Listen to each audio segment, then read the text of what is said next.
cuando se habla de más de 150 funcionarios. El programa es de clasificación O, de opinión, apto para todo público. Por Radio Democracia y Democracia TV presentamos Focus, los ojos de la democracia, con Marlon Puertas. Bienvenidos.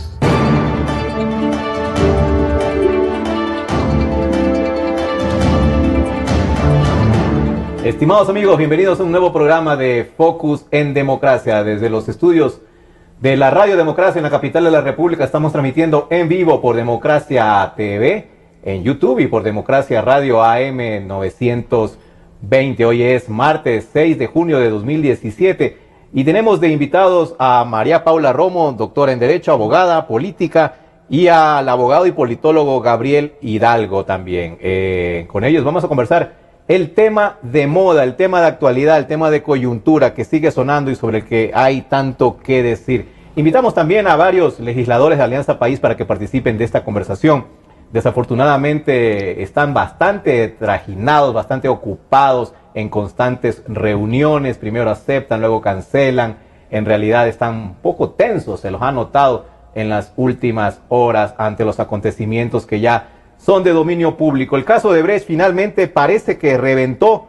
Hay ya procesados, hay detenidos. Está el tío del vicepresidente de la República con arresto domiciliario, detenido en su propia casa, con todas las comodidades del hogar, gracias a la ventaja de tener 68 años, con lo cual pues procede el arresto. Con Gabriel Hidalgo y con María Paula Romo queremos justamente analizar las acciones que se han tomado, las primeras acciones por parte de la Fiscalía del Ecuador, tanto que estábamos reclamando que en Ecuador no pasaba nada con el tema de Brecht, y de pronto, inmediatamente luego del 1 de junio, se tomaron las primeras medidas. Parece que el fiscal Carlos Vaca Mancheno ha actuado rápido. Hoy nuevamente está en Brasil, pocas horas después de su regreso, ha ido con un equipo de fiscales, está investigando, dice él, y que van a caer todos los que tengan que caer. Caiga quien caiga, es la frase favorita ahora, incluso de los de Alianza País. María Paula, su análisis de lo que ha ocurrido en estos días ya sobre el caso de Brecht. Bienvenida. Gracias, Marlon. Buenas tardes. Qué gusto estar aquí, qué gusto compartir la charla con Gabriel. Efectivamente, al menos lo digo yo en lo personal, me ha sorprendido no solamente la rapidez, sino la decisión del fiscal Vaca Mancheno de iniciar estas primeras acciones relacionadas al caso de Brecht. Relacionadas al caso de Brecht, porque tampoco nos queda tan claro todavía cuáles son exactamente los temas por los que están siendo procesados, los primeros nombres que conocemos o los primeros allanamientos.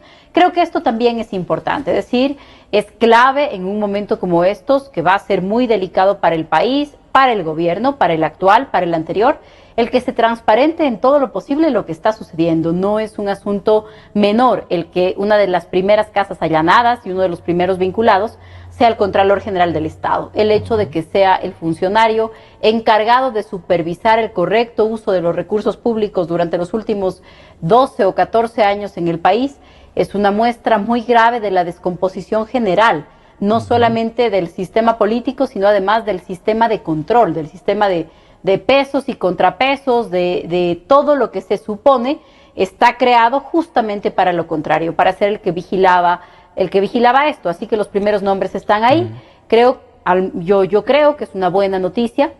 Creo que es una buena noticia el hecho de que se hayan iniciado estos temas. Lamento que no esté en el país el Contralor Polit. Creo que eso también va a ayudar mucho cuando las personas tengan que comparecer a los procesos y tengan que entregar toda la información. Y me parece que esto está empezando. Habrá que desentrañar no solamente al resto de responsables, sino las obligaciones vinculadas con esto. No es posible, no se puede creer que la presidenta de la Comisión de Fiscalización de la Asamblea Nacional ha sido electa hace poco por cuarta ocasión presidenta de la Comisión de Fiscalización, es decir, todo este proceso se le ha pasado debajo de sus narices y es ahora la que dice que hará una campaña para que Odebrecht sea expulsada del país. Creo que el país entero debe hacer la campaña contraria. Aquí no se va nadie hasta que entreguen todos los nombres y todas las pruebas.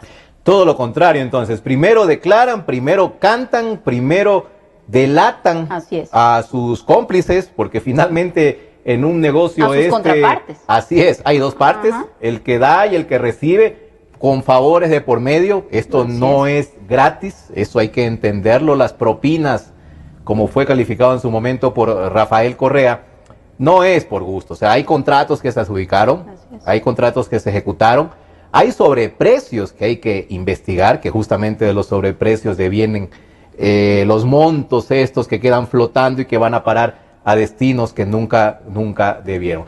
Gabriel Hidalgo, bienvenido. Estaba leyendo la última columna que escribió en el portal Plan B, y usted ahí ensaya una serie de escenarios que incluye uno particular que me llamó la atención: la bronca interna que existe al interior de Alianza País, que usted casi que lo pone como inminente la fractura que se va a derivar de todo este conflicto con Odebrecht. En efecto, ¿usted considera que van a haber finalmente dos bandos, que habrá quienes le den la espalda a Correa, porque usted dice a la gente siga quien tiene el oro, y el oro en este momento lo tiene Moreno, que es el presidente, y al interior de la Asamblea eso se puede notar el momento del juicio político que ya ahora sí plantean todos, ¿no? Plantea tanto la bancada de Alianza País, la plantea también la bancada de la oposición, y parece que va a ser la primera cabeza de turco que va a surgir de todo este conflicto, el contralor Carlos Polito. Por favor, ahí desarrollemos la idea esta del conflicto interno en Alianza País. Marlon, buenas tardes, muchas gracias por la invitación. Estoy muy complacido de estar acompañado de María Paula, conversar también con ella, y un saludo a los amigos que nos escuchan y que nos ven. No es que yo disponga de información al interior de lo que está sucediendo en torno a este problema o cómo se lo está discutiendo en Alianza País, sino que a mí, digamos, esto me huele muy mal y me da la sensación de que, como ya ha sucedido en otros regímenes dictatoriales, lo que queda del gobierno del presidente Correa es un régimen con muchísimas cualidades muy similares a las de los regímenes autoritarios y otros dictatoriales. Entonces, cuando alguien entra en desgracia, pues no hay una estructura interna que lo apoye. Yo entiendo que existe la enorme posibilidad de que en los próximos días, tal y como están sucediendo las cosas, pues caiga en desgracia el vicepresidente Glass y efectivamente todos le den la espalda, porque detrás de Alianza País, para mí, para mi gusto, digamos, no es un gusto antojadizo, es una comparación que hago teóricamente. No existe una estructura partidista disciplinada que sostenga Alianza País, sino hay algo muy similar a un partido, una organización que defiende intereses faccionales, intereses personales. Entonces, si llegara a suceder esto, si el vicepresidente Glass pues cae en desgracia con o sin pruebas, porque para esto no hay ninguna necesidad, solamente se necesita de que al interior del partido le quiten el respaldo. Pues después de que le quitaran el respaldo, pues efectivamente se puede abrir la posibilidad de que se fracture el bloque de Alianza País, una parte vote pues con una línea que podemos denominar más favorable al presidente Lenín Moreno, que les podemos llamar morenistas, y queden pues en otro bando los correístas, los que son más agradecidos a la línea del expresidente Rafael Correa. Digo todas estas cosas porque no hay pues una ideología que sostenga, no hay una disciplina, no hay una estructura, no hay nada, hay solamente intereses. Y esos intereses giran en torno a la estabilidad de quienes pues estuvieron detrás de todos estos 10 años de denunciadas contratos con sobreprecios y con corrupción. Y como decía María Paula, es absurdo, es insólito que durante todos estos 10 años pues se les haya pasado por debajo de las narices no solamente a María José Carrión, presidenta de la Comisión de Fiscalización, sino a los anteriores presidentes de las comisiones de fiscalización, y además a todos los 100 diputados, 100 asambleístas que no pudieron hacer absolutamente nada. Se trata de una asamblea que jamás legisló nada, que jamás, bueno, legislar sí, pero que jamás fiscalizó nada y que jamás llevó al barquillo de los acusados a los que ahora podrían ir. ¿Y qué pasó durante todos estos 10 años? ¿Realmente eran inocentes y resulta que ahora aparecen como culpables detrás de una gran persecución transnacional? No, lo que hay detrás de eso es un grupo que respondía a las disposiciones verticales, personalistas, y que en este momento solamente cambian de patrón. Y este nuevo patrón puede decirles, pues votemos por otro. Pues la regla de oro en estos casos es el que tiene el oro hace las reglas, y quien tiene el oro no es Glass, es Moreno. Y quienes quieran seguir conservando la capacidad de expedir las reglas, es decir, la capacidad de imponer el poder, pues serán los que favorezcan a Moreno. Gabriel, y el bando de correístas, que usted ya identifica básicamente dos, pues morenistas y correístas. El bando de correístas es aquel que va a terminar defendiendo con uñas y dientes a Jorge Glass. en caso de que caiga en desgracia, no, porque nadie va a querer defender a alguien sobre quien pesan muchas denuncias de corrupción. Yo, digamos, sobre esto preferiría hacer un análisis no tan jurídico, sino más bien político. Digo esto porque un juicio político, para mi gusto, no es ni juicio ni es político. Digo que no es juicio porque aunque tuviera procedimiento, aunque tuviera etapas, aunque tuviera defensa, y tampoco es político porque aunque detrás de esto estuviera en disputa elementos ideológicos, lo único que se necesita son los votos.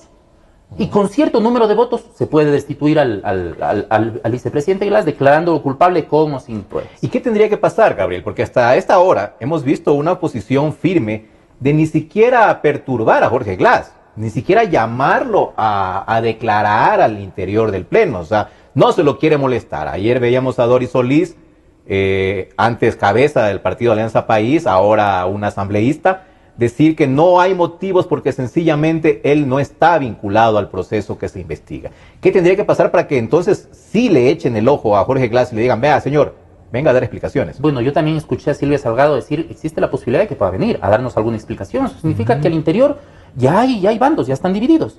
Y si están divididos, yo no sé si esto gira en torno a alguna verdad racional, es decir, algo que se puede explicar, sino sencillamente a intereses. Se trata de un candidato, se trata de un vicepresidente que cuando era candidato aportó muchísimas incertidumbres a la candidatura de Lenín Moreno, y está también claro que Lenín Moreno, después de ganar la presidencia, con muchas sombras de dudas en torno a los resultados finales, este momento tiene que legitimarse.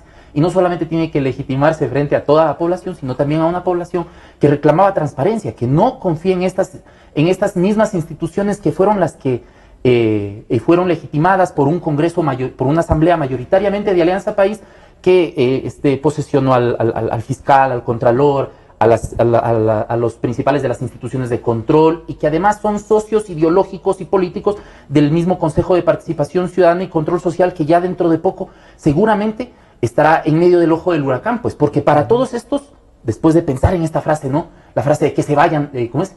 Caiga quien caiga. Los primeros que tienen que caer, pues, son los cómplices, y cómplices han sido estos 100 asambleístas, pues, que bloquearon, o que si no bloquearon, entorpecieron, dificultaron, oscurecieron las investigaciones sobre las que ellos tenían obligación de realizar como fiscalizadores al interior de la Asamblea Nacional. María Paula, sobre lo que se lo acusa al Contralor del Estado, realmente hay poquísima información, no se ha filtrado casi nada. Solo se ha dicho que está siendo investigado por concusión, que es obviamente el delito en el que cae aquel funcionario público que recibe prebendas a cambio de un favor que él puede otorgarlo en su condición de Contralor, de auditor de las finanzas públicas. No se sabe nada, se sabe que está su caso en la Corte Nacional de Justicia por el fuero que tiene con el juez Luis Enríquez, y de ahí no se ha filtrado absolutamente nada. No se sabe si tiene orden de prisión, en realidad parece que no está procesado en el caso en el que están los demás, parece que es algo distinto, así es.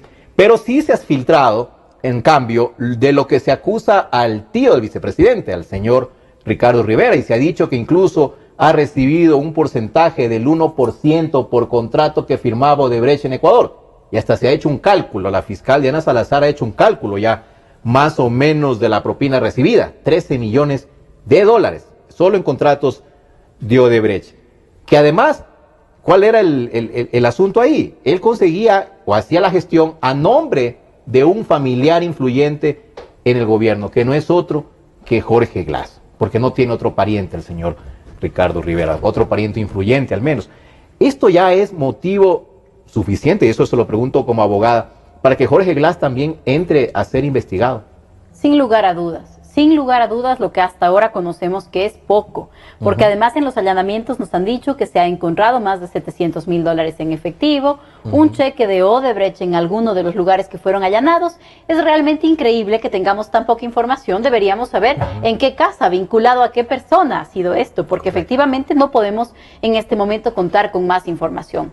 En el caso del Contralor, todavía no se entiende claramente cuál es la relación con esto que está sucediendo, no se entiende claramente si es que hay una relación entre todo esto y uno de los allanamientos en La Tacunga, en donde al parecer, además, la primera persona detenida no coincidía con la identidad de quien debían detener. Se equivocaron. Se equivocaron entre el padre y el hijo. Todavía no es muy claro lo que está sucediendo, lo que no deja de alegrarme respecto de que la justicia tome acciones concretas, pero por supuesto que necesitamos saber mucho más.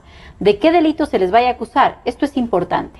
Esto es importante porque además esto determina si es que vamos a seguir investigando sobre estas posibles asociaciones.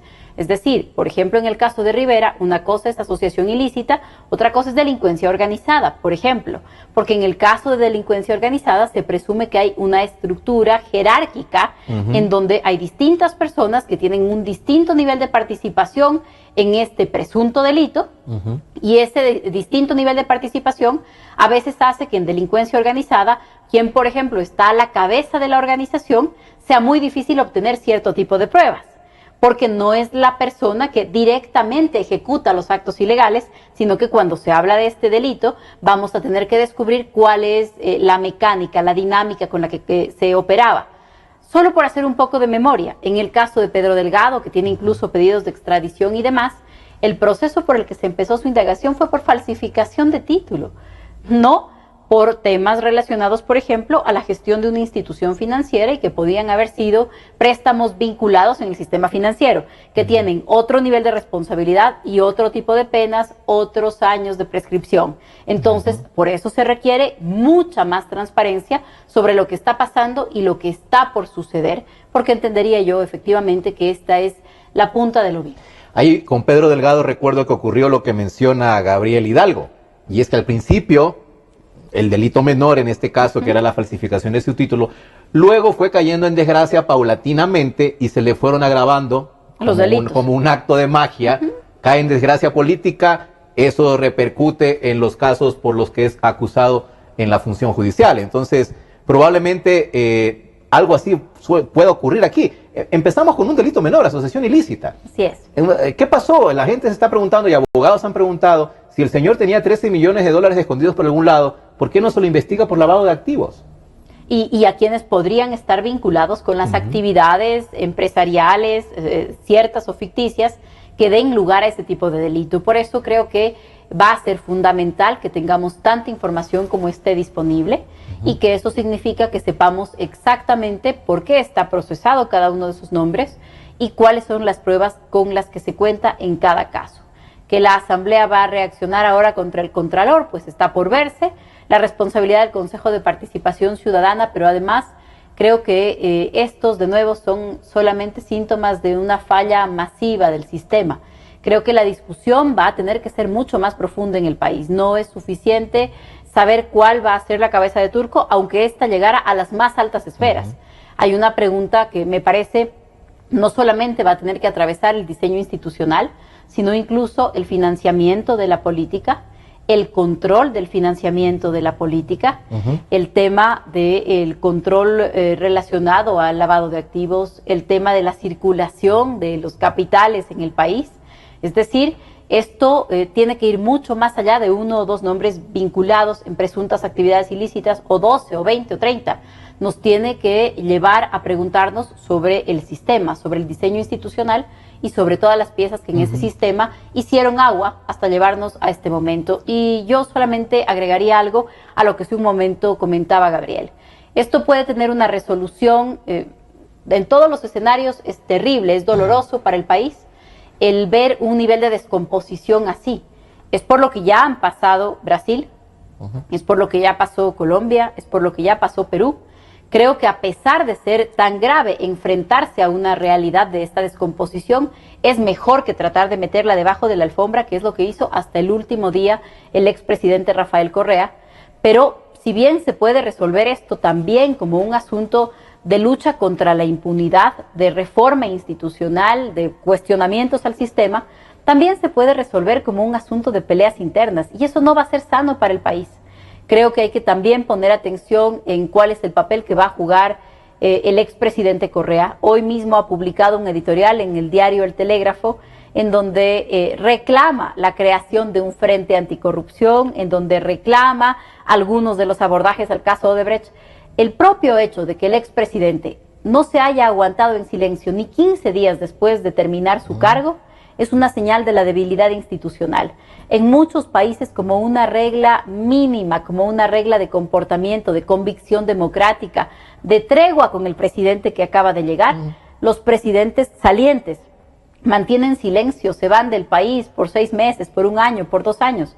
Es imposible, va a ser realmente un problema el tener al expresidente Correa tuiteando o escribiendo. En el telégrafo. Pronto, en el telégrafo. No sé si pronto tendrá un canal de YouTube también, tendremos su propio reality, pero es muy grave para la institucionalidad democrática en el país que un presidente que acaba de estar en el poder 10 años no se pueda mantener en silencio ni siquiera 15 días, aún tratándose de un gobierno de su propio signo político, el que acaba de asumir. Eso iba a decir, aún tratándose de la persona que él escogió, me imagino, para que lo suceda en el poder, o sea, un camarada. Si llegaba a ser la confianza. oposición, pues probablemente le teníamos al presidente Correa en el primer día ya en la Plaza Grande. María Paula, antes de ir con Gabriel, quiero preguntar respecto a la Asamblea, el papel de la Asamblea. Ayer la Asamblea y están tratando obviamente de lucirse en estas circunstancias, pidiendo renuncias, llamando a juicios, etcétera, etcétera. Pero tampoco apuntan a Jorge Glass. Y ahora voy a una pregunta respecto a la bancada de la oposición. Se dice que se necesitan 61 votos para llamar a juicio político. Y la oposición los tiene. La oposición los tiene en estos momentos. La oposición debería pensar seriamente en convocar a juicio político también. No a Carlos Poli, que todos están de acuerdo, sino al vicepresidente Jorge Glass, con los elementos que tenemos hasta ahora, que son pocos, y que me imagino que en el desarrollo de los días irán saliendo más a la luz.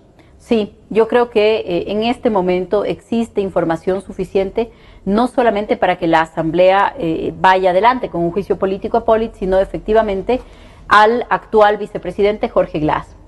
Pero además existen en el país los registros de quienes han sido los responsables de firmar los contratos con Odebrecht. Y creo que eso también es información suficiente, y lo fue, desde hace años ya lo fue, información suficiente para que la Fiscalía, la Contraloría, probablemente esta será la vinculación de la Contraloría, pero la Fiscalía, la Contraloría y la Asamblea se pregunten si es que acababa de estallar el escándalo de corrupción más importante que ha tenido este continente, que ya tiene a muchos expresidentes procesados, no se diga ministros, órganos de control, era suficiente el que aquí nos lo preguntemos. Y yo quisiera añadir un elemento más, a propósito de la famosa iniciativa del asambleísta Carrión de expulsar a Odebrecht en este momento, habría que preguntarse si Odebrecht no salió ya del país, si los más altos cargos de Odebrecht no están fuera. Y yo diría que lo están, y lo están desde hace varios meses en un acto cómplice entre el gobierno central y el municipio de Quito. La obra en ejecución más grande que tiene la empresa Odebrecht en este momento en el Ecuador es el Metro de Quito. Y tampoco tenemos claro los quiteños, las quiteñas, el país, si se fueron, si es que efectivamente se fueron, si el municipio autorizó un traspaso de acciones, un traspaso de la participación a Acciona, la empresa española que es la socia del Metro. Es decir, aquí hay muchos funcionarios públicos que nos deben explicaciones y vamos a necesitar muchas antenas prendidas para no distraernos. Pero en este tema, a propósito de la supuesta expulsión de Odebrecht, también es momento para exigirle al municipio de Quito que aclare si en efecto permitió la salida de la empresa del país. Ese es un gran punto, María Paula. Odebrecht ya se fue, y si se fue, ¿cuándo se fue? ¿A quién vamos a expulsar? A los fantasmas de Odebrecht probablemente. Y respecto al Metro de Quito, yo que soy curioso y soy metido, y a veces me meto donde nadie me llama, alguna vez fui a un campamento de los que están trabajando en las paradas del metro, y solo vi españoles. Yo no me he topado un brasileño, y algunas veces he visitado brasileños, poquísimo. Obviamente hay también trabajadores ecuatorianos, y bastante jefatura de españoles. Y letreros de Acciona. Nunca vi un letrerito de Odebrecht en la obra, instalado como tal. Nunca. Así que entonces, por ahí también el alcalde Rodas haría muy bien en contar, porque además el alcalde dijo, ya se fueron, ya llegamos a un finiquito, se fueron. Y al instante salió Odebrecht a desmentir. Pero además porque los concejales tampoco saben a qué hora llegaron al finiquito, ni quién autorizó que Odebrecht le entregue acción a todas las participaciones. Y esta es la obra más cara que la ciudad de Quito va a pagar por los próximos 15 o 20 años, y tampoco sabemos lo que está sucediendo. Entonces, también hay mucho cinismo cuando a estas alturas del partido dicen expulsemos a Odebrecht, cuando al parecer les hicieron ya fiesta de despedida sin problema, con bajo perfil y con la complicidad del alcalde de Quito y el gobierno central. Gabriel, respecto a esto, en efecto yo creo que se le está haciendo, o mejor dicho, la asambleísta Carrión está queriendo presentar algo a su favor, una especie de mérito para decir que como presidente de la Comisión de Fiscalización, obviamente cargo que le queda grande, está haciendo algo. Expulsión de Odebrecht, o sea, ¿expulsión a quién? Pero lo importante es el papel de la Asamblea, o sea, a eso voy. O sea, ahora tienen a Carlos Polida ahí, los legisladores apuntando juicio político, sin saber ellos siquiera por qué lo van a enjuiciar. ¿Ah? Estoy convencido que ellos tampoco saben por qué Polida está metido en el lío en el que está. Está de preguntarle a los asambleístas que lo quieren llevar a juicio político si ya tienen las pruebas en efecto para una probable inminente censura al interior del Parlamento. Pero entonces, la misma pregunta que le hice a María Paula, ¿está Jorge Glass todavía al lado de Lenín Moreno y Lenín Moreno dándole palmaditas en la espalda diciéndole querido Jorge, como que si su tío no estuviera involucrado en tremendo embrollo, acusado de recibir 13 millones de dólares de coimas? Hay elementos para ya por lo menos preguntarle a Jorge Glass por qué en 2010 envió de delegado a la China a su tío que no tenía ninguna representación pública. Por lo menos eso, que pregunten, que dé una explicación. Pues puede darle palmaditas, ¿no? O sea, pienso que puede sentarse al lado de él y compartir y toda la historia, pero yo entiendo que desde la época de campaña ya hubo una ruptura, ya hubo una fractura.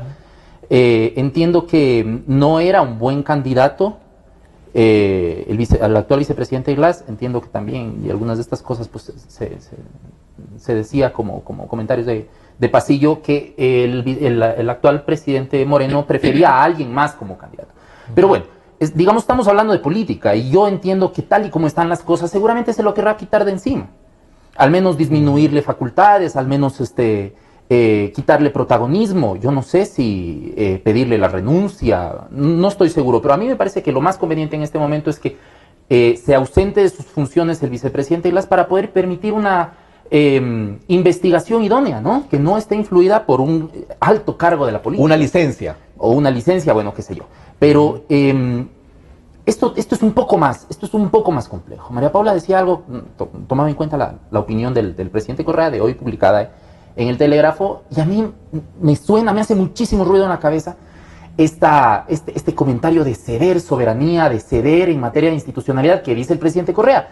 Entonces él está reconociendo que la institucionalidad operó para tapar, porque llamar a los organismos internacionales, llamar a la participación de la sociedad civil, llamar a la acción de los órganos de control, llamar a la presencia y a la fiscalización de las instituciones llamadas a hacerlo, principalmente la Asamblea Nacional, es precisamente lo que no se hizo. Y es lo que ahora se empieza a hacer y sobre lo que el presidente Correa se queja. Estamos cediendo en institucionalidad, estamos cediendo en soberanía, porque además el presidente Moreno dijo que quiere llamar la participación de organizaciones internacionales para que pudieran transparentar el asunto. Es muchísimo mejor que haya muchísimos ojos mirando, muchísimos oídos escuchando lo que vaya a suceder, lo que tenga que suceder, y no lo contrario, pues el oscurantismo de los últimos 10 años que para el presidente Correa es la institucionalidad, es ceder a la institucionalidad y es ceder a la soberanía, ¿no? Entonces, a mí eso ya me llama muchísimo la atención, ¿no? A mí ya me llamó muchísimo la atención y, como digo, pues me hizo muchísimo ruido, porque es precisamente lo que está haciendo en este momento las instituciones llamadas a controlar. Seguramente el presidente Correa esperaba que todo el aparato de producción de la información pase por él, el aparato de adopción de decisiones siga pasando por él, aún sin tener el poder, y él sea y siga siendo, pues a través de sus intervenciones de los sábados o sus ruedas de prensa de los lunes, ser quien señale a quiénes son los culpables y quiénes no. Porque dentro de todo esto también hay que escuchar qué es lo que dice el contralor Pollitt. Él dijo a través de su abogado que él tenía serias acusaciones que podrían involucrar en asuntos de corrupción al fiscal. Yo no estoy diciendo que sea o no culpable, pero el fiscal tiene que responder frente a eso y tiene que ser llamado para responder frente a eso. Tiene que ser llamado. Mire, el contralor Pollitt no tiene ninguna orden de prisión, ni de arraigo, ni de ninguna naturaleza. Él puede venir. Y debería venir. Él puede venir cuando quiera. Y si es cierto que ella ha renunciado, porque entiendo que ya le sucedió el subrogante, sobre esto no estoy seguro. Pero si es cierto que ella renunció, pues puede venir en calidad de ciudadano, porque nada le impide volver, y debería volver. Y todos estos deberían pues ser llamados no sé si al banquillo de los acusados, pero sí a un banquillo en donde puedan sentarse y puedan recibir todos los cuestionamientos que no se han formulado en los últimos 10 años. Ahora, el fiscal Carlos Vaca Mancheno, que está cumpliendo sus primeras semanas en realidad en el cargo, que le debió haber tocado asumir, entiendo ahora, a mediados de junio. Así es. Así es, o sea, encima le dieron un encargo adelantado, no sé basado en qué norma, y de pronto María Paula nos puede comentar esa posesión insólita que se dio con el doctor Carlos Vaca Mancheno. Parece que se está tratando de reivindicar, porque él también vino con la seña, con la marca de Rafael Correa sobre sus espaldas. Entonces, estas primeras acciones que fueron rápidas, hay que reconocerlo, parece que lo han rehabilitado un poco. Ahora su viaje a Brasil también ha sido bien visto, porque obviamente va a buscar más información, pero finalmente deviene, él es un producto más del Consejo de Participación Ciudadana, que resulta que ahora también está en la mira por haber reelecto nuevamente a Carlos Polit, y todos sabemos quiénes integran el Consejo de Participación Ciudadana. También son connotados y leales miembros a la línea de la Revolución Ciudadana, sí, Alianza País, incluso con parentescos que se cruzan, etcétera, etcétera. En eso no hay ninguna discusión, ni ellos lo niegan. Así que, ¿cómo confiar en el doctor Vaca Mancheno a medida en la relación de que él también es producto del correísmo? ¿Podrá él zafarse de esa marca? ¿Podrá dar nuevos pasos marcando su independencia y diciendo, vea señores, yo sí soy un fiscal de verdad? Lo que yo creo es, yo creo en este principio de caer en desgracia, ¿no? En esta cosa, no es principio, en esta etiqueta, ¿no? De caer en desgracia, ¿no? Entonces, como alguien o un grupo de personas están por caer en desgracia, los otros, los que todavía quieren conservar el poder, digamos, se la ven, les dan la espalda y quieren seguirlo conservando. Detrás de esto, a mí me parece que no hay ninguna reivindicación partidista, ideológica, no, sino la intención de querer conservar el poder. Yo no quiero decir que el fiscal Vaca Mancheno, que cualquier fiscal, incluyéndolo para poderse convertir en fiscal, tenía que pasar por esos filtros, que además son filtros cuestionados. No estoy diciendo que él tenga algún compromiso de esta naturaleza. Lo que quiero decir es que hay toda una institucionalidad que se está descomponiendo, como decía María Paula. Y si se está descomponiendo, habrá dentro de poco la necesidad de destrabar esa enorme crisis institucional que se ve venir y que de alguna manera tratan de detener con estos episodios de investigación, de aclaración, de formación de, por ejemplo, el frente de anticorrupción, que es un frente para elaboración de políticas públicas. Yo no me explico cómo un frente de esta naturaleza que se crea a propósito de investigar la corrupción no tenga la finalidad de investigar la corrupción, sino crear políticas públicas. Yo leí, pensé que era una adulteración hecha ¿Algún error? Algún error, o alguna adulteración, no meme, pero alguna adulteración. Decía, uno de los puntos decía crear una política, una cultura de transparencia que se puede enseñar. Y pues esa no es la idea, pues. La idea es transparentar todo lo que sucedió en el transcurso de los últimos 10 años, pero no solo en materia de contrataciones millonarias con millonarios sobreprecios, tal y como lo ha denunciado la Comisión Nacional Anticorrupción, sino, por ejemplo, la contracción de la deuda. ¿En qué estado está la contracción de la deuda? ¿A cuánto asciende? ¿Cuál es el plazo? ¿A qué tasas de interés? A mí me parece que hay muchísimas cosas que se tienen que decir y que todavía no se han dicho, y que de alguna manera algunos sectores dentro del propio correísmo, ahora divididos en el morenismo, están tratando de tener con el único propósito de conservar el poder. Y si esto camina tal y como está caminando, pues seguramente tendremos la necesidad de, como ha sucedido en un periodo de cada 10 años, pues volver al mecanismo de la Asamblea Nacional Constituyente para reformular la situación de las instituciones, la composición de las autoridades de control, y un poco empezar a reconducir la política este momento en medio del caos.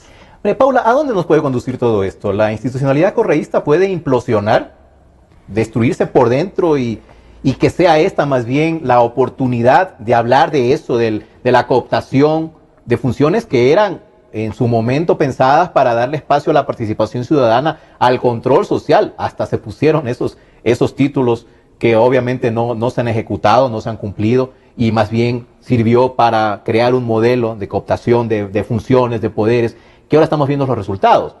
Será una buena oportunidad para que la Asamblea, que también está nueva, por cierto, empiece también a tomar cuentas, a fiscalizar estas funciones. Se me viene a la mente una imagen con su pregunta, ¿no? Como una gran represa a la que llega muchísima agua, y las represas tienen mecanismos para evitar que eso suceda y poder evacuar poco a poco cuando están por salirse de su capacidad. Creo yo que el último periodo, probablemente 2 o 3 años, el presidente Correa estaba parado conteniendo la represa, tapando los agujeros que se hacían, evitando que todo se desborde.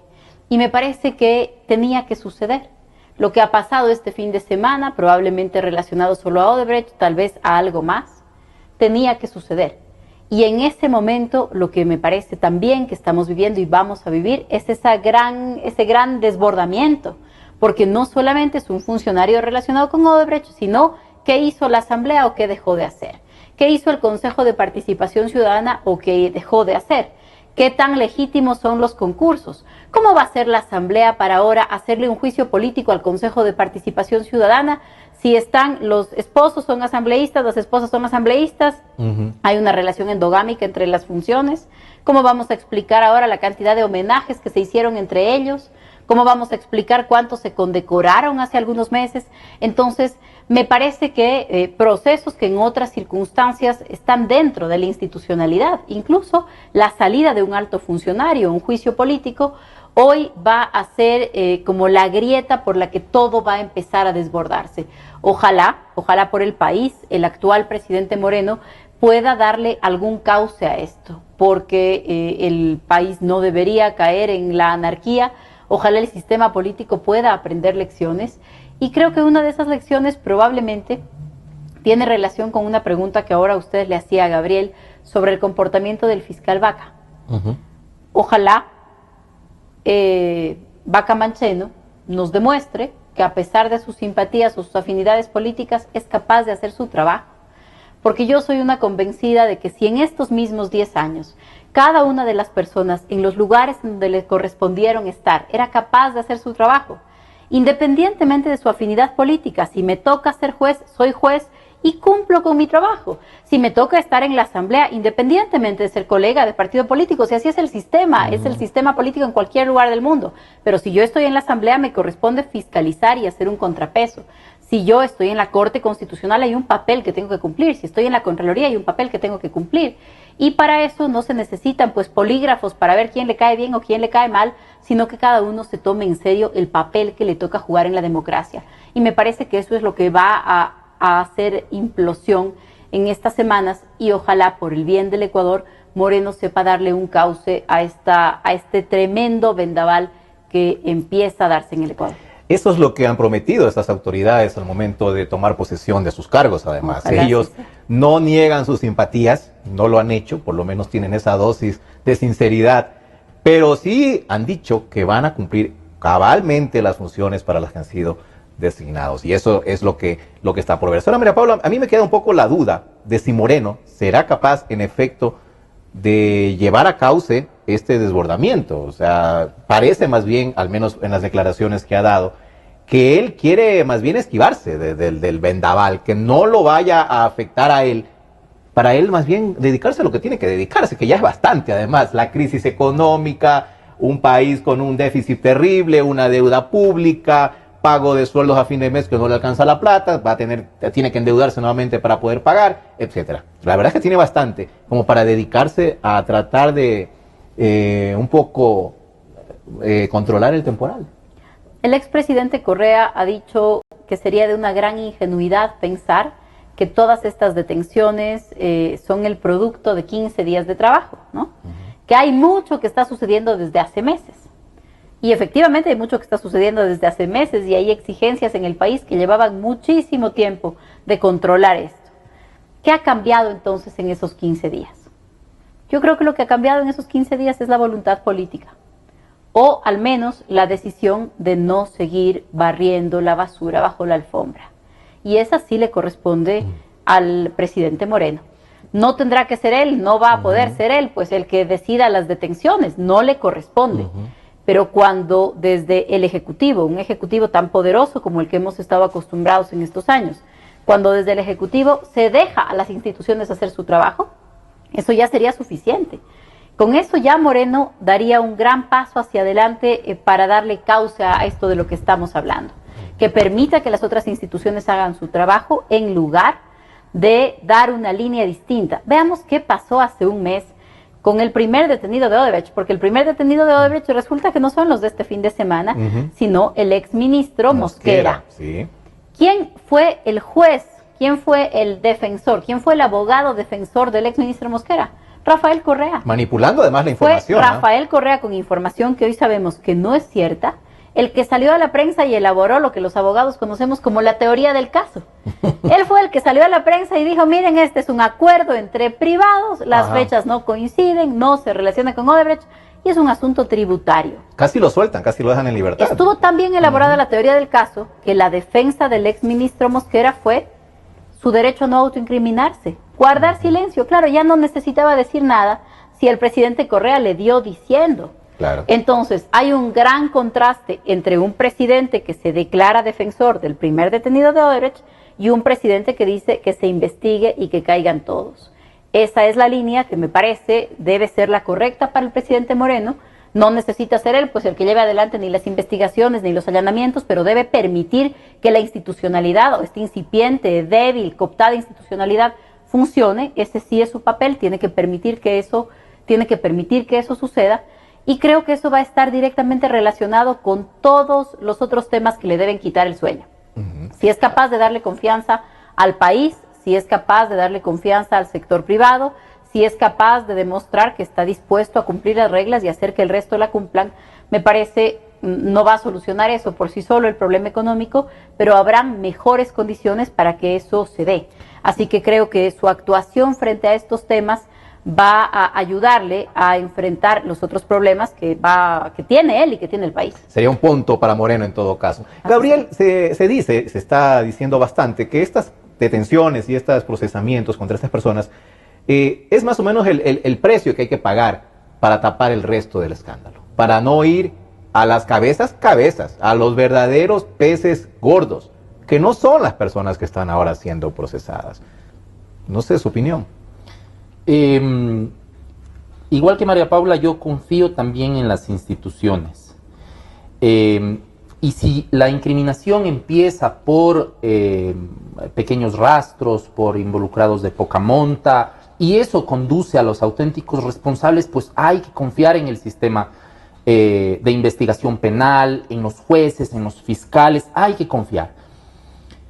Porque no hay tampoco en quién más confiar en este momento. Claro, por supuesto. Pero eso no quiere decir que no nos espere una profunda reforma política que incluya también hacer una auditoría de, por ejemplo, la reforma judicial. Pero eso será después. Por ahora yo coincido con María Paula. Los fiscales de alto nivel, pero luego se vendrán los casos que puede, por ejemplo, haber en los gobiernos seccionales. Los casos de corrupción, por ejemplo. El caso más llamativo, el que mencionaba también María Paula, el de la construcción del metro de Quito, que está pues a cargo de Odebrecht, bueno, de Acciona, Odebrecht, etcétera. Pero habrá que exigirles a los aparatos de justicia que respondan, ¿no? Digamos, que activen sus funciones, y para eso no será necesario primero reformar el sistema judicial. Tenemos que obrar con lo que tenemos disponible, y en este momento tenemos disponible a funcionarios elegidos bajo las reglas y algunas veces bajo las lealtades, bajo el paraguas del correísmo. Yo entiendo que, y confío, no personalmente, porque no lo conozco al fiscal Bacamancheno, pero confío que su trabajo conduzca a desvelar lo que realmente está sucediendo en torno a esta grave situación política, ¿no? Esta grave situación en materia de contratación. Y pues esto es apelar a las instituciones. Y la vigilancia, ¿no? La veeduría ciudadana yo creo que va a resultar fundamental. Yo recuerdo que hace un año, estamos hablando de junio del año pasado, hace un año, la corrupción no era un tema de primer orden aquí en el Ecuador. Esto se fue profundizando a medida que fue avanzando la campaña política y los candidatos vieron que era una buena plataforma en la cual ellos podían subirse para conseguir algunos votos de más. Oportunismo político se llama, ¿no? Pero ahora yo veo, no sé, una corriente nacional ya de poner un basta, de poner un freno y decir, ahora sí queremos saber la verdad. Entonces yo creo que aquellos que quieran pasarse de listos o nos quieran seguir viendo la cara de tontos, van a tener problemas ahora, porque tienen ahí como que una ciudadanía vigilante. Los propios asambleístas yo creo que se van a ver obligados también a actuar, obligados, y dejarse de sainetes. O sea, lo que ha hecho la señora Carrión ha sido criticado por todos lados. O sea, ni siquiera los propios asambleístas de Alianza País han salido a defender el tema de la expulsión, porque obviamente no se entiende una acción política de esa naturaleza aquí. Así que yo creo que por ese lado hay una diferencia, María Paula. O sea, este país yo creo que ya ha llegado a su tope. Ha llegado a su tope y en estos momentos ya no se van a admitir chistes como los que daba Galo Chiriboga de ustedes no saben quién es el corrupto, yo sí sé. O sea, estas burlas, yo creo que ya pasamos esa etapa. Estoy de acuerdo. Yo creo que el país de hoy no es el país de hace 10 años, ni hace 5, ni hace 2. Estos últimos meses realmente han colmado la paciencia de los ecuatorianos. Yo creo que sí. En parte el tema económico, el tema de la crisis que se empieza a sentir, porque en un momento de gran bonanza y de abundancia no se siente la escasez, que es el otro lado también de la malversación, de la corrupción, del despilfarro. En un momento distinto en la economía, en un momento distinto en la política, en un momento distinto también en cuánta información tenemos, el mirar lo que ha pasado en otros países y el solamente imaginarnos que eso también estaba sucediendo aquí, que era la confirmación de muchas sospechas, que era la confirmación de la preocupación y de las sospechas que aquí estaban casi que obligadas a callar, que estaban perseguidos, quiénes eran los que ponían el dedo en la llaga. Creo que eso ha cambiado efectivamente, ha cambiado en mucho en estas últimas semanas, en estos últimos meses. La Asamblea va a tener que enfrentar un momento diferente, esperemos que esté a la altura. El Ejecutivo va a tener que enfrentar un momento diferente, pero yo coincido en que desde la prensa, desde la sociedad civil, desde el sistema político, los partidos, hay un gran desafío de reconstrucción de esa institucionalidad de la que hablamos, que no es solamente la institucionalidad formal del Estado, sino el tejido social, nuestras normas de convivencia, el nivel del debate político, el nivel de la investigación, del diálogo, de la asignación de responsabilidades a quien corresponda para estos próximos meses, porque sería también muy grave, y hemos visto en otros países, qué es lo que pasa cuando no se le da salidas a una crisis de esta. Y la anarquía, la anomia, una sociedad que no tiene conducción, liderazgo, que no tiene una forma de procesar sus conflictos, eso tampoco es lo deseable para el país. Así que creo que este episodio abre un momento de grandes tareas para todos en el país, sin olvidarnos de otras cosas que van a seguir sucediendo de forma paralela. Está en medio el concurso de frecuencias, está en medio el debate sobre la ley de comunicación, está en medio la discusión sobre el manejo financiero. El expresidente Correa, unos días antes de salir, han hecho pues una gestión para resolver en lo contable, en los números, una inmensa deuda que el gobierno tiene con el Banco Central del Ecuador y que son los depósitos, los suyos, los míos, de las personas que nos escuchan, que están ahí para hacer un respaldo del sistema financiero, y ahora se ha cubierto más de $2.000 millones con una dación en pago. Ahora somos accionistas, somos accionistas de la CFN, somos del Banco de Desarrollo. Entonces, hay una gran cantidad de temas. Nos hayan consultado. Hay una gran cantidad de temas que no se pueden descuidar y que para poder abordarlos se necesita pues una institucionalidad fuerte, potente, un sistema de partidos, una sociedad civil vigorosa, unos medios de comunicación que no estén atados de pies y manos, que no tengan sobre sí una espada de Damocles, para que emprendamos una gran tarea de reconstrucción de lo que este momento nos va a poner delante. Gabriel, con la columna del día de hoy de Rafael Correa, criticando lo que era la niña bonita Lenin Moreno hasta este momento, el Frente de Transparencia y Lucha contra la Corrupción, que tanto empeño y ganas le ha puesto, bueno, Correa prácticamente ha saltado al ring, creo yo, ¿no? Ya no, las formas se están quedando un poco de lado, pero a Lenin Moreno no lo veo con muchas ganas de iniciar una pelea. Él está como que en lo suyo y puede ser la actitud correcta, dedicarse a gobernar y que el otro señor siga hablando hasta que el telégrafo le dé espacio y hasta que finalmente Moreno también le diga al director del telégrafo, ya no le des espacio, por favor, mira. ¿Qué actitud ve usted en el presidente? Bueno, la política en un sistema presidencial como el nuestro se centraliza en el presidente y Moreno en su discurso de posición dijo: yo no voy a ser el centro de la política, ni voy a ser el productor de toda la comunicación política de lo que sucede en torno al gobierno, cosa que a mí me pareció fascinante porque estaba renunciando a la principal cualidad que había explotado además el expresidente Correa. Yo no creo que ni siquiera convirtiéndose en youtuber o reproduciendo las condiciones de una sabatina vaya a tener la misma presencia, porque Correa ya está fuera del sistema de la política y como persona él ya no ocupa el espacio que personalmente le corresponde al centro del sistema de la política, que es el presidente. Entonces yo no veo que él vaya a tener mucha suerte. aunque siga intentando participar activamente a través de sus redes sociales y todo. Yo personalmente no creo eso. Además que la gran política no sucede en las redes sociales ni en los medios de comunicación, aun si fueran muy masivos, porque estos llegan a un segmento de la población. La gran política sucede también en otros sectores de la sociedad a la que siquiera llega, por ejemplo, la educación formal, siquiera llega, a veces siquiera llega el Estado. Entonces hay un gran país, un país muy diverso que hay que ver en su heterogeneidad para entender lo que podría sucedernos en lo posterior.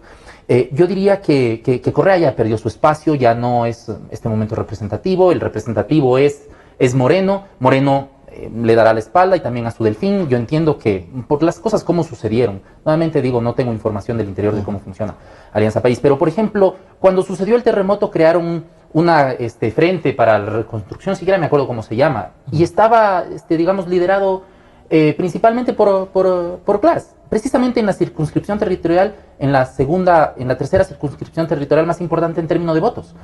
Entonces estaba claro que el que se iba, yo veía que con claridad que quien se iba a convertir en el candidato predilecto por el presidente Correa, el expresidente Correa, es el actual vicepresidente Glass.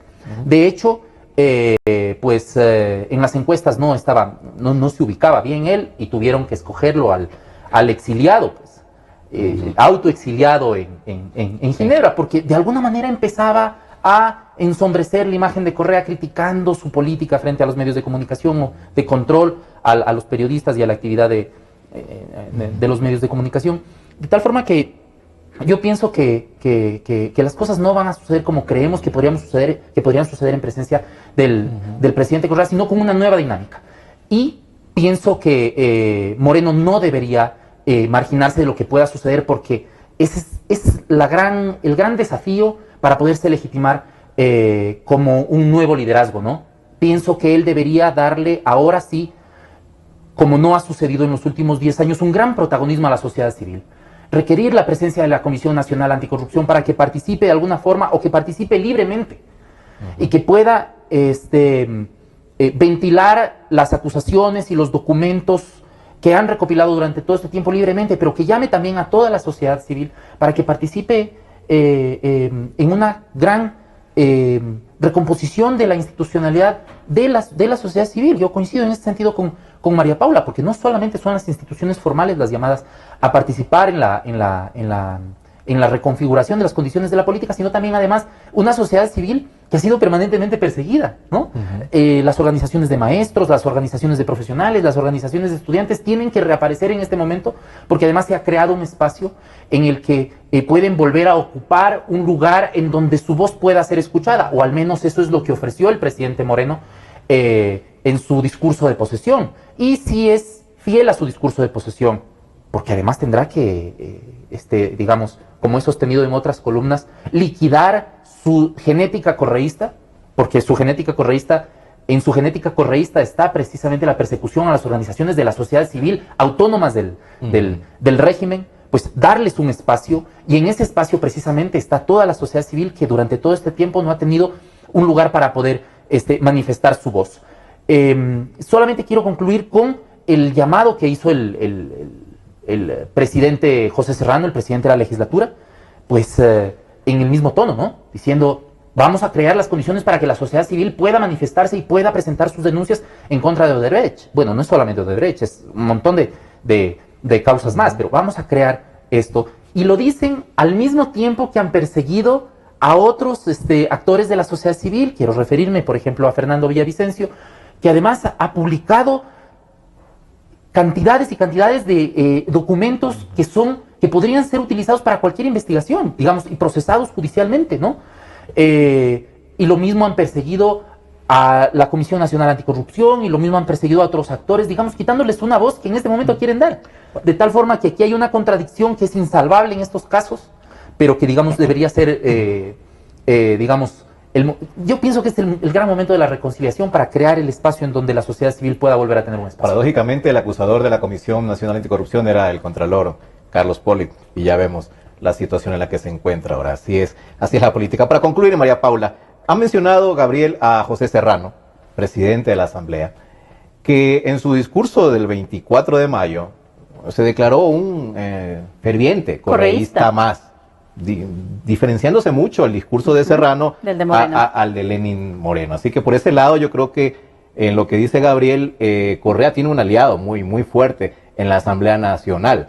Y ahí el papel de José Serrano va a ser fundamental. ¿Usted confía en una dirección de una función del Estado como es el Parlamento, también libre de presiones, libre de afinidades, libre de lealtades, para llegar a determinar, en este caso, las responsabilidades de quien sea? Estamos hablando específicamente de Jorge Glass, que en el caso del juicio político hasta el propio Serrano terminaría beneficiado. Se habla de que sería el vicepresidente que ocupe el lugar de Glass en caso de. ¿Cómo cree usted que se va a dar ese tema en la Asamblea? Empiezo por el final. En caso de ausencia definitiva del vicepresidente de la República, según dice la Constitución, corresponde que el presidente proponga una terna y la Asamblea vote por uno de los miembros de esa terna.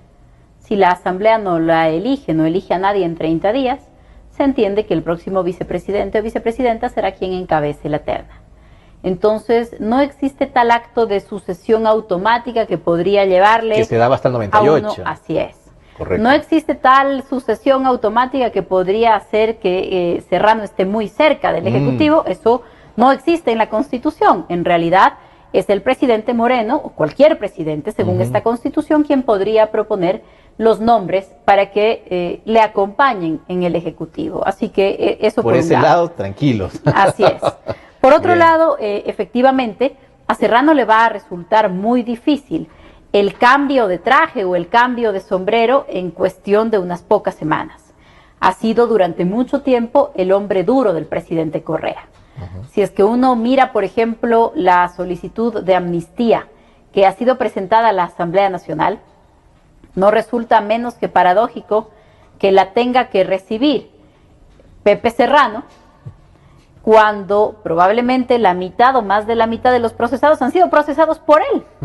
Apresados por órdenes del ministro del Interior, era él, así es. Si en este momento tenemos, qué sé yo, un tuitero, el caso de Luis Eduardo Vivanco, procesado por unos tuits, probablemente lo más delicado que se ha llegado a hacer. El proceso fue iniciado por el Ministerio del Interior.